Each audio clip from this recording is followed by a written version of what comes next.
Hello, my name is Jonathan Ronald Bartholomew, and this is my 2x2x2x2 solve. Now, obviously, that name is fake, but I assure you that this solution to this fourth dimensional puzzle, which is currently solved, is entirely real. I'm going to mix it up and then solve it. So here goes nothing. So I'm using the normal mixing technique, which is just two restacks. It's the way that I know how to do it. Restack it twice. You just take the two halves apart and put them back together at random. A little fancy if you want for some extra randomness. I don't know. I'm going to do it till I'm convinced it's sufficiently mixed and then solve it. By the way, it's July 15th at 4:22 p.m. Time zone unknown. Okay, it's not quite mixed up yet. I can see a lot of similar colored pieces still clumped in the same axis. All right, a little bit more. And then we'll call it a scrambled fourth dimensional Rubik's Cube and start to solve it as of now. So here we go. It's a scrambled cube.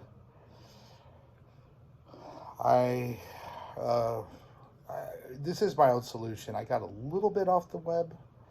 Like for example, right now I'm looking for what color to start with. Got some whites. Okay, the white and yellow is not a good choice. Blue and green is not a good choice. Looking for two opposites that are good to start with. So orange and red might be the winner. How about, I feel like there's one I'm missing.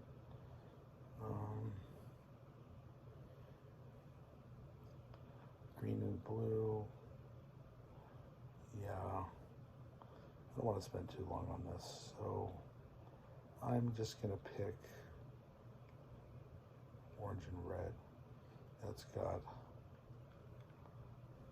only three. Orange and red is what I'm starting with, and let's solve. So you can kind of take these apart and move them any way you like, as long as you put them back together. I'm going to try to stick to canonical moves. You can see I've got 4 pieces done already. Let's see, a pair here and a pair here. So I'm just gonna put those together. And that's 8 done of red and orange.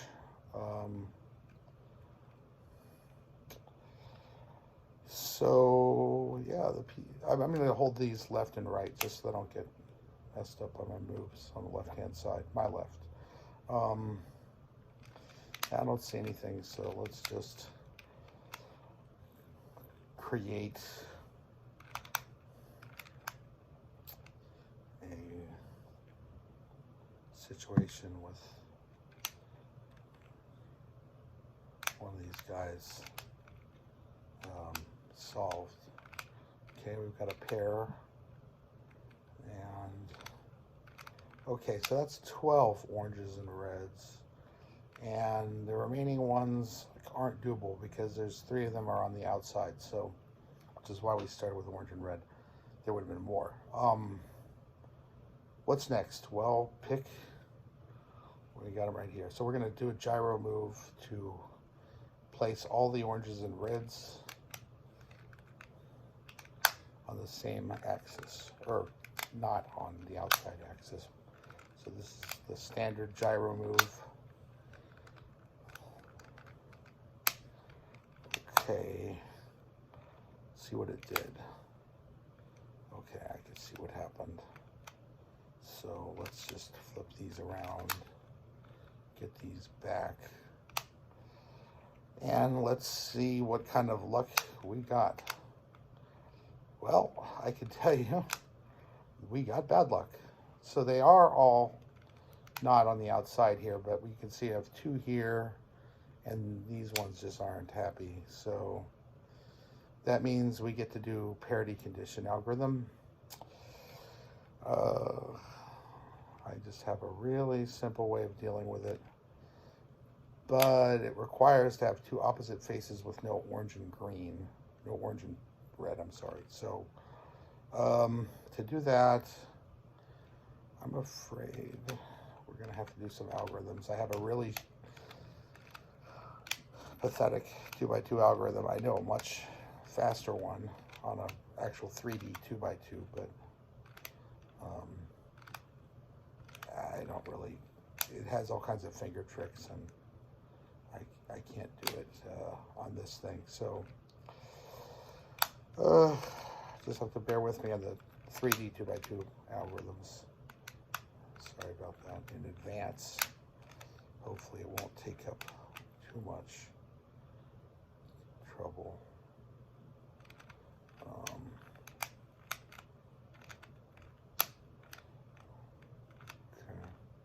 Being very careful to keep this canonical. And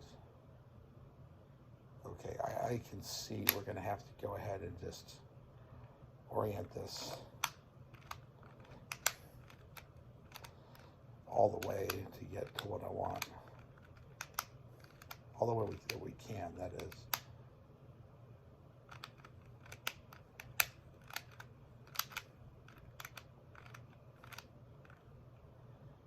Okay, and we've done it. We have 8 here, we have 8 here, and oh, actually we have 7, and one's out of place. But the good news is we've got 2. They're all white and yellow, in fact. That doesn't matter. We got 2 that we can gyro out.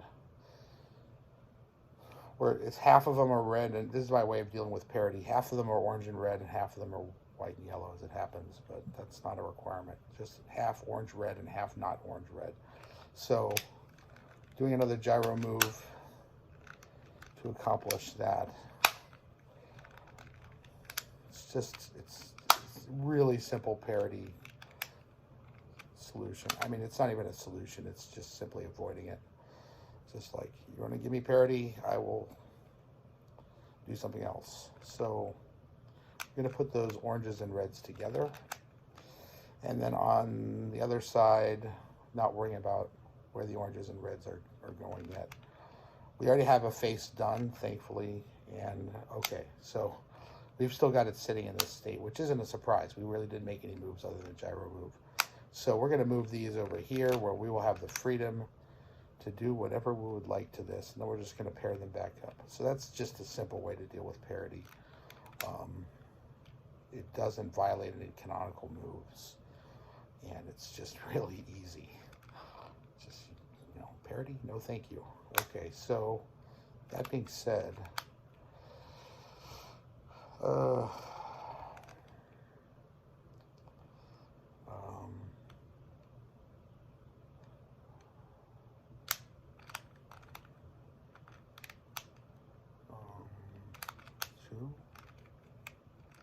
don't know. I'm trying to figure this out as I go here. Not doing such a hot job at it so far, but okay, this can go up here, and then this can come down here, and then no, that doesn't work. That does not work. This works though. No, it doesn't. Okay, that's gonna work. Okay.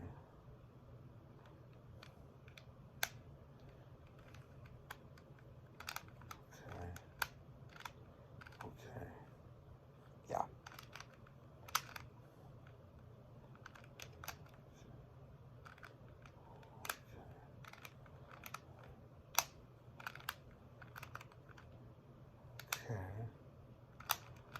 And now, voila, orange and red are done. They just need to be reorganized to be on the same axis. See, You do them separately and no problem. So parity is no more, but there are some other good ones we can run into. Not sure I did that right, but it's too late. I'm committed to a gyro move. 1, 2, 3. 3 clamshell moves. Okay, so what happened? Okay. Let's put these on opposites. Get them situated. That's that guy. And then, okay, so orange and red are done. They're just not set up right yet. They're still scrambled. They're, let's see, they're oriented, but they're not permuted. So to do that, we get them all on the outside, and this actually isn't too hard. Let's make sure not to break this. Not break the puzzle, but not to mess up my solve. Okay. So, and third clamshell. This part really isn't that hard. I just start by looking for pairs. So, okay, well, we've got a 2x2 of reds right here, and a 2x2 of oranges. So we'll just put that on the right. Keep it where it's not going to get messed up. So this I can see the case. And then get that guy situated. Okay. And voila, we've correctly solved 16 hyper stickers. And might as well start with pink, orange, because it's like done already, but it's not. So now we have to solve them correctly. We have to put them in the right positions. I mean, like I said, I have much faster 2x2 solution, but it doesn't work on this. It's loaded up with finger tricks. So here we go. Got 2 done already, and let's just see what happens. Ha! Okay, so we got half done. Now the bottom color is going to be pink, and we have parity, which is good because this really brings me to my other part of my solution, which is not to do the bottom. In fact, I have to do the whole thing, of course, but what I'm going to do is just put these over on the other side. So, like before, I don't have to worry about parity. I can solve it any way I want. Once I get orange-pink done, I just pair it back up with this side, and half of them are almost done. So let's do that. And to accomplish that, I'm going to put this on this side. These are going around this way so they don't get disturbed. And we'll start with one move of this face.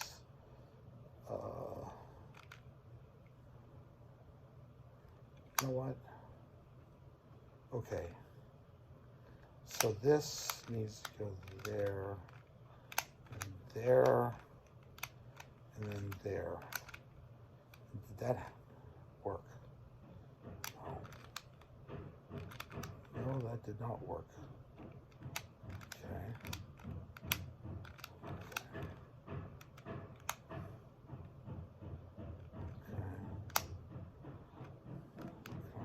There's a method to my madness here. You'll eventually see or already see. Okay, so we've got 3 out of 4.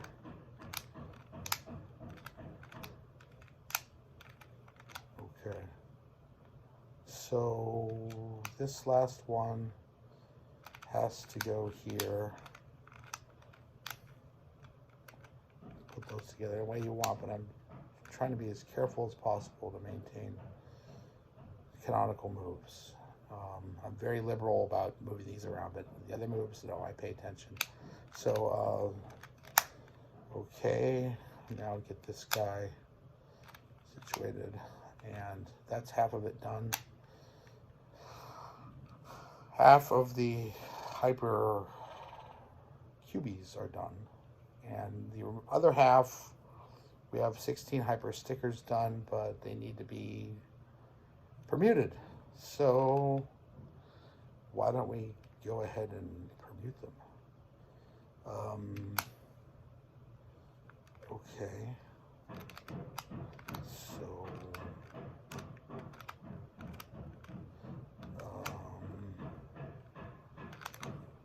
again, my apologies for simply pathetic 2x2 solving algorithm. This whole thing could go much faster if I could do somehow finger tricks on this. So anyway, it is what it is. I'm not that fast on a 3D 2x2, maybe like, I don't know, under 10 seconds. But so this is done. I'm trying to figure out what to do with the bottom. So, okay, pretty much guaranteed to have a good case in terms of orientation. We can't have a basically the reds force it into not being a single flipped corner at this point because this side's solved too. So you can't have two twisted corners, but because this side's solved, that can't happen. That was kind of baked into what I did. So all of that said, we are orienting the yellows.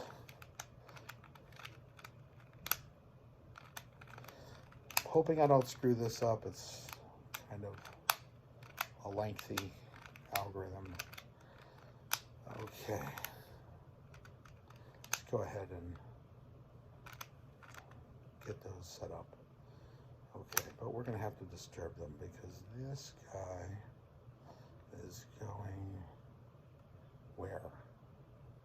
Here. Okay. Just trying to figure out where these ended up. That corner is correct. That corner is correct. And these two need switching. So there's an algorithm for that. I hope. Okay. Now F prime.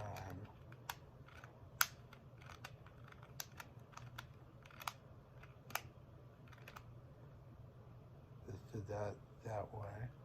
Okay. And then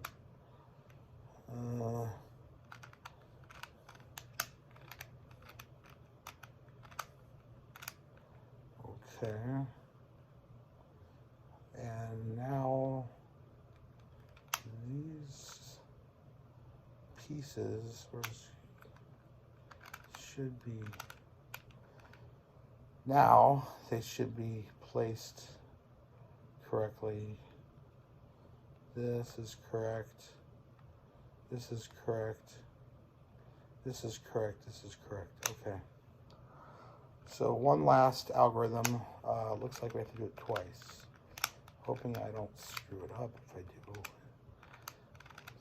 not a big deal. Just take longer. Okay. Okay. So one last algorithm. Fingers crossed. It's just a 7-move algorithm. I may need it though for the last parity. Nope, we didn't get the last parity. We have solved the 4D Rubik's Cube, and it's now in the solved state.